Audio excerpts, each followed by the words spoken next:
What's in your lunchbox? I'm Katie Cullen with the University of Arkansas System Division of Agriculture, and I'm a Family Consumer Science Agent in White County, Arkansas. With me is Becca Stackhouse. She's from the University of Georgia, and she's a Family Consumer Science Agent in Crisp County, Georgia. Today we're going to talk about My Plate Masters. What's on your plate or in your lunchbox? Does your plate look like my plate? It may not, but hopefully after today we can get it a little bit closer to that. So let's get started with the protein group. So the protein group provides protein and iron, and it includes a lot of different foods. Most Americans get plenty of protein. Now children may struggle a little bit more than adults with getting that protein because the textures from meat and poultry especially. So the poultry group or the meat group can include meat, poultry, fish, dry beans and peas, eggs, nuts, and seeds. So all of those things can give us that good protein that we need. So with kids, you just may need to find things that are especially easy for them to eat, because most of them, if they go to school, are on a limited amount of time, and so they may not be able to spend as much time chewing up very chewy meat. So keep that in mind when you're planning those lunches. Another group that we love is the grain group, and this gives us B vitamins, minerals, and fiber. And it includes things that are made from wheat, rice, oats, cornmeal, barley, or other cereal grains. And when we think of breads, the grain group, we think of breads and pasta, but we could also include breakfast cereals, grits, tortillas, popcorn, rice, oatmeal, lots of different things. The grain group, though, we need about half of those grains to be whole grains, so 100% whole wheat. So we'll talk a little bit more about how to figure out how, is it 100% whole wheat? Is it wheat if it says wheat? Or is it whole? How do you know? Well, it does need to say whole wheat. That whole is an important part of that whole grain. Now, a lot of the labels these days will tell you if it's whole grain, which makes it really easy too. The dairy group is another super important group for growing kids. So this provides that good calcium, protein, and vitamin D that kids and adults need.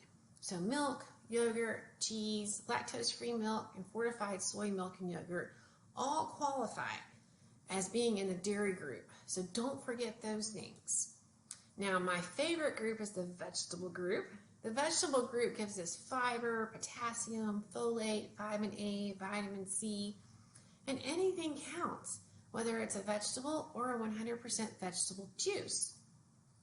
So they can be raw, cooked, fresh, frozen, canned, dried, dehydrated, whole, cut up, mashed, doesn't matter. I could have a whole pepper, but that might be a little hard to eat, so I might have some pepper slices, or I could cook it and puree it and add it something else. So you need those vegetables, and so do those kids. Now, fruits are probably a little bit easier for kids to eat because they're a little sweet. Fruits provide fiber, potassium, folate, and vitamin C. And again, any form counts. Now, we do want to limit that 100% fruit juice to no more than about 4 ounces for most kids. They really need the whole fruits instead of a juice. So it can be a fresh, canned, frozen, dried, whole, cut up, pureed.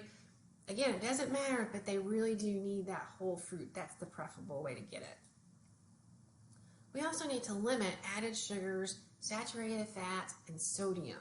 And it doesn't mean we can't ever have those yummy foods. It just means we need to watch how often we have them. We need to choose those healthier options more often. So for kids, this may mean instead of having dessert every day, that maybe you pick one day of the week to have a little treat, small treat. Maybe not the whole candy bar, but a small candy bar. Just choosing the healthier things more often than having all the added sugars and saturated fat and sodium. And we'll also talk about how to find those on those food labels. So those new food labels, they're really handy to figure out what's in your food.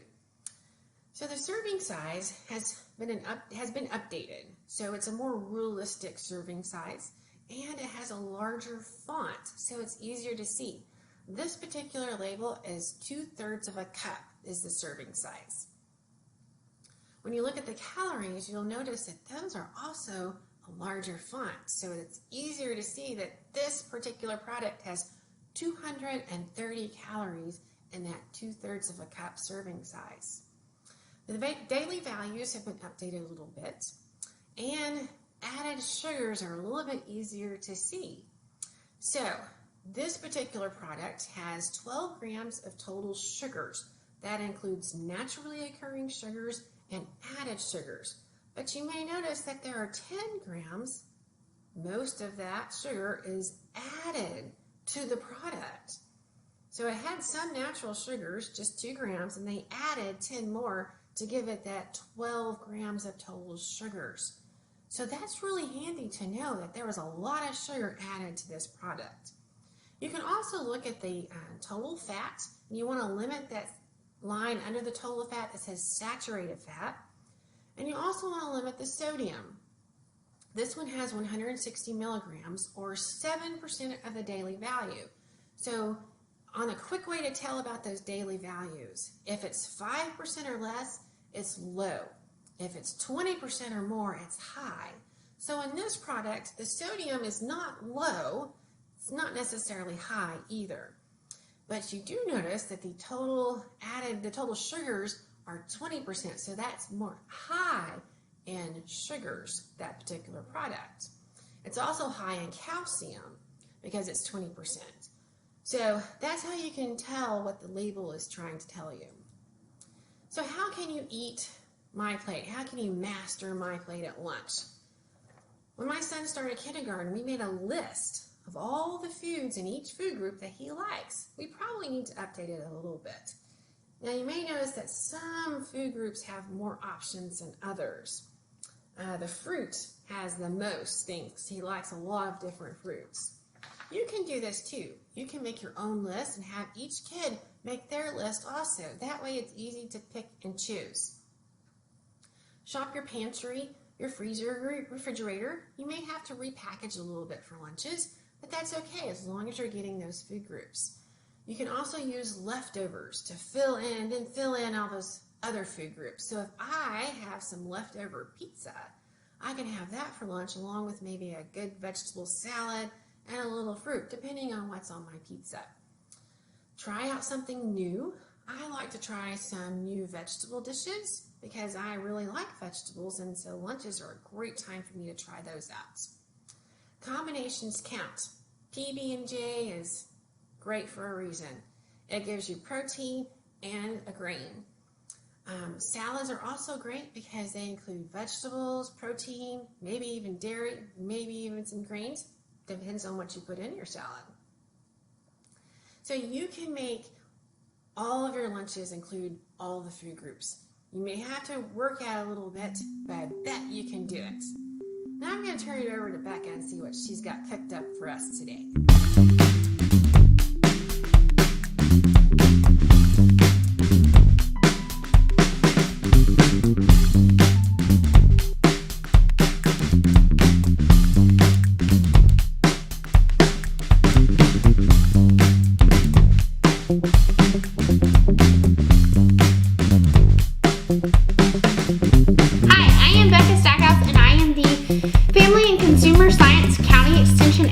University of Georgia, and I work out of Crisp County. And so today I'm going to share with you a little bit about a quinoa chickpea burger that you can use. It's got some special ingredients, but you can use some things you have at home, or when we get to the flour, you can just use regular flour.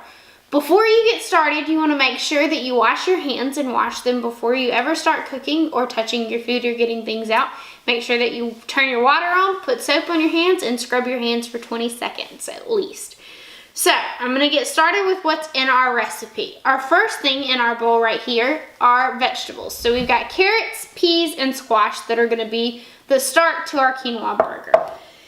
With that, we're going to add in garbanzo beans. So you're going to get the garbanzo bean cans, and then you will drain them, and you will rinse the garbanzo beans off.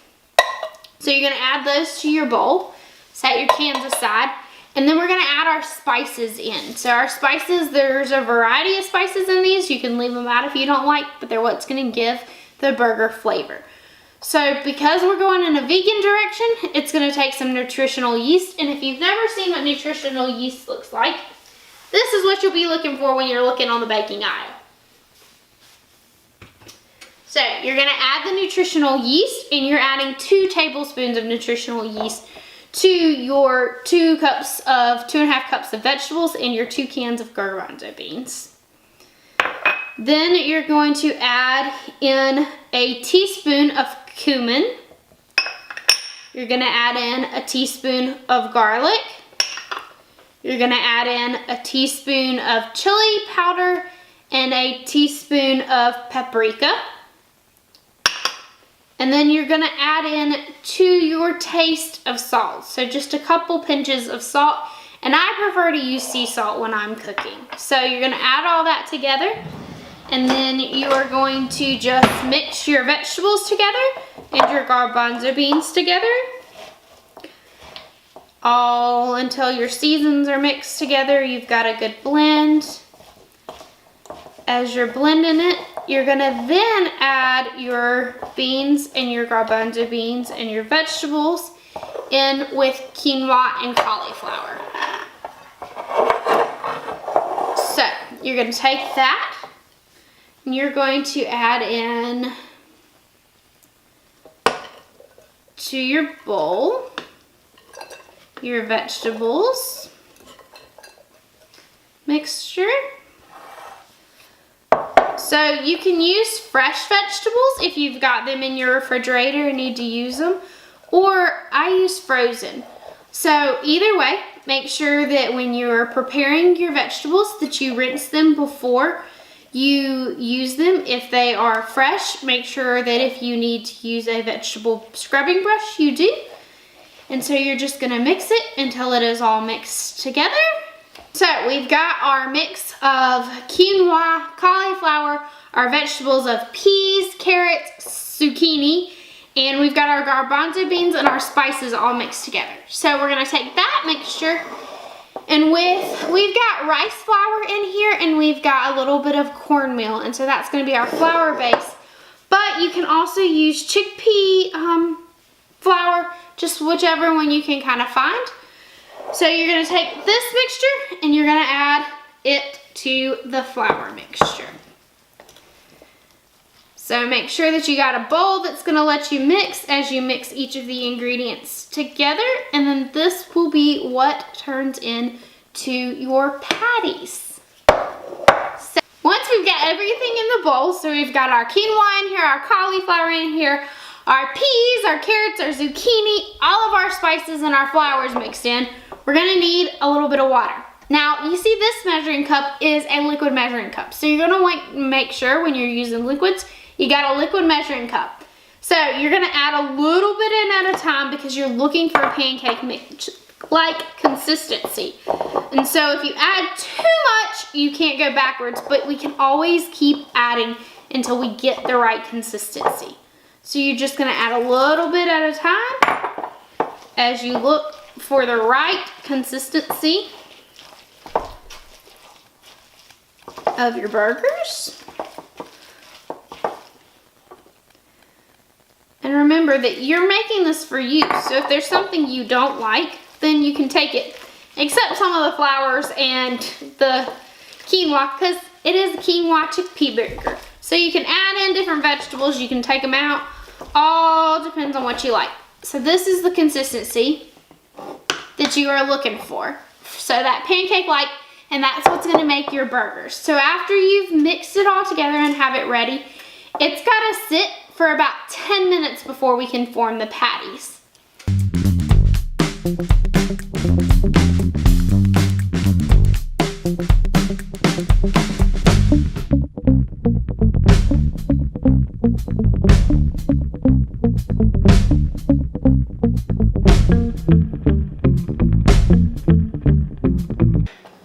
So make sure that you've washed your hands between this. you're gonna make your patties. So it is set for 10 minutes and now it's time to make your patties. So you can use a scoop, you can use a hand, whatever you got. You're trying to make just a patty. About that big, maybe a little bigger. Audience, would we like a bigger patty? Audience says we should make a bigger patty. Maybe 2 scoops. There we go. That looks a little better, doesn't it? So once you've made your 2 scoops, you're gonna put them on the pan.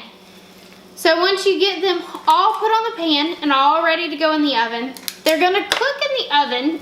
You've already got your oven. It should be preheated to 375 degrees. You're gonna cook your burgers for about 25 minutes or until they're a golden color. But the key is at the halfway point, you're gonna flip them. So at about 12 minutes, you're gonna flip your patties so that both sides get cooked evenly. Okay, so we got all our patties made and they are ready to go in the oven. They're gonna go in the oven at 375 for 25 minutes. Remember at the halfway mark, you gotta flip them over and you're looking for a golden cook. That's one way to cook them. The second way to cook them is on a stove top. So get a skillet, get a flat pan, whatever you've got to cook it on. Make sure you've turned your oven eye on.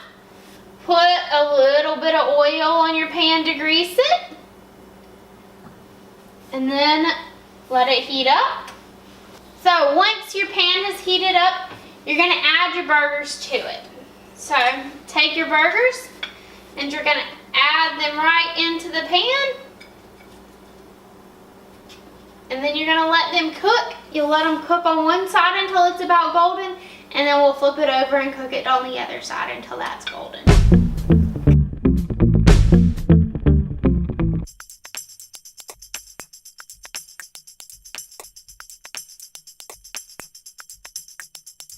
And just like that, your quinoa burgers are ready. So you're gonna wanna just get a plate and serve your quinoa burgers onto a plate.